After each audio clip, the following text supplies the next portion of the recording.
Clip number 892۔ اس clip میں آپ قرآن پاک کی سورہ حج کی آیت نمبر 45 سے 47 تک کی تلاوت، ترجمہ اور تفسیر قرآن صراط الجنان سماعت فرمائیں گے۔ بسم اللہ الرحمن الرحیم۔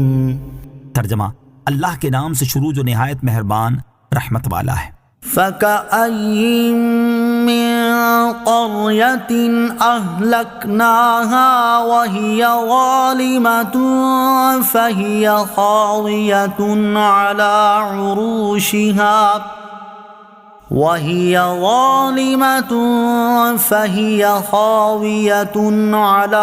عُرُوشِهَا وَبِئْرٍ مُّعَطَّلَةٍ وَقَصْرٍ مَّشِيدٍ۔ ترجمہ، اور کتنی ہی بستیوں کو ہم نے ہلاک کر دیا اور وہ ظالم تھیں، تو اب وہ اپنی چھتوں کے بل پر گری پڑی ہیں، اور کتنے کنویں بیکار پڑے ہوئے اور کتنے بلند و بالا مضبوط محل ہم نے برباد کر دیے۔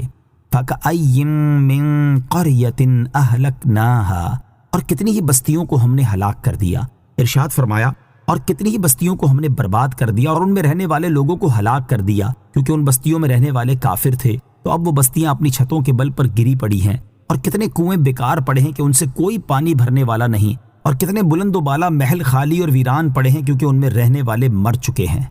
أَفَلَمْ يَسِيرُوا فِي الْأَرْضِ فَتَكُونَ لَهُمْ قُلُوبٌ يَعْقِلُونَ بِهَا أَوْ آذَانٌ يَسْمَعُونَ بِهَا فَإِنَّهَا لَا تَعْمَى الْأَبْصَارُ وَلَكِنْ تَعْمَى الْقُلُوبُ الَّتِي فِي الصُّدُورِ۔ ترجمہ، تو کیا یہ لوگ زمین میں نہ چلے کہ ان کے دل ہوں جن سے یہ سمجھیں، یا کان ہوں جن سے یہ سنیں؟ پس بے شک آنکھیں اندھی نہیں ہوتی، بلکہ وہ دل اندھے ہوتے ہیں جو سینوں میں ہیں۔ افلم یسیروا فی الارض، تو کیا یہ لوگ زمین میں نہ چلے؟ اس آیت میں کفار مکہ کو زمین میں سفر کرنے پر ابھارا گیا تاکہ وہ کفر کی وجہ سے ہلاک ہونے والوں کے مقامات دیکھیں اور ان کے آثار کا مشاہدہ کر کے عبرت حاصل کریں۔ چنانچہ فرمایا گیا کہ کیا کفار مکہ نے زمین میں سفر نہیں کیا تاکہ وہ سابقہ قوموں کے حالات کا مشاہدہ کریں، اور ان کے پاس ایسے دل ہوں جن سے یہ سمجھ سکیں کہ انبیاء کرام علیہ السلام کو جھٹلانے کی وجہ سے ان قوموں کا کیا انجام ہوا اور اس سے عبرت حاصل کریں، یا ان کے پاس ایسے کان ہوں جن سے پچھلی امتوں کے حالات، ان کا ہلاک ہونا اور ان کی بستیوں کی ویرانی کے بارے میں سنیں تاکہ اس سے عبرت حاصل ہو۔ پس بے شک کفار کی ظاہری حس باطل نہیں ہوئی، اور وہ ان آنکھوں سے دیکھنے کی چیزیں دیکھتے ہیں، بلکہ وہ ان دلوں کے اندھے ہیں جو سینوں میں ہیں، اور دلوں ہی کا اندھا ہونا غضب ہے، اور اسی وجہ سے آدمی دین کی راہ پانے سے محروم رہتا ہے۔ عبرت و نصیحت حاصل کرنے کے لیے فائدہ مند دو چیزیں۔ اس آیت سے معلوم ہوا کہ ان مقامات کو دیکھنا جہاں اللہ تعالیٰ کا عذاب نازل ہوا ہے، اور ان قوموں کے بارے میں سننا جن پر اللہ تعالیٰ نے عذاب نازل فرمایا ہے، عبرت اور نصیحت حاصل کرنے کے لیے بہت فائدہ مند ہے۔ اور اس دیکھنے اور سننے سے فائدہ اسی صورت میں اٹھایا جا سکتا ہے جب دل سے غور و فکر کرتے ہوئے ان چیزوں کو دیکھا اور ان کے بارے میں سنا جائے۔ اور جو شخص عذاب والی جگہوں کا مشاہدہ تو کرے اور عذاب یافتہ قوموں کے بارے میں سنے، پھر ان کے حالات و انجام میں غور و فکر نہ کرے، تو وہ عبرت و نصیحت حاصل نہیں کر پاتا۔ لہٰذا جب کسی ایسی جگہ سے گزر ہو جہاں اللہ تعالیٰ کا عذاب نازل ہوا تھا، یا عذاب میں مبتلا ہونے والی قوم کے واقعات سنیں، تو اس وقت دل سے ان پر غور و فکر ضرور کریں تاکہ دل میں اللہ تعالیٰ کے عذاب کا خوف اور ڈر پیدا ہو، اور اللہ تعالیٰ کی نافرمانی سے بچنے اور اس کی اطاعت گزاری کرنے میں مدد ملے۔ اللہ تعالیٰ ارشاد فرماتا ہے، ان فی ذلک لذکری لمن کان لہ قلب او القی السمع وہو شہید۔ ترجمہ، بے شک اس میں نصیحت ہے اس کے لیے جو دل رکھتا ہو یا کان لگائے اور وہ حاضر ہو۔ اور ایک بزرگ رحمت اللہ تعالی فرماتے ہیں،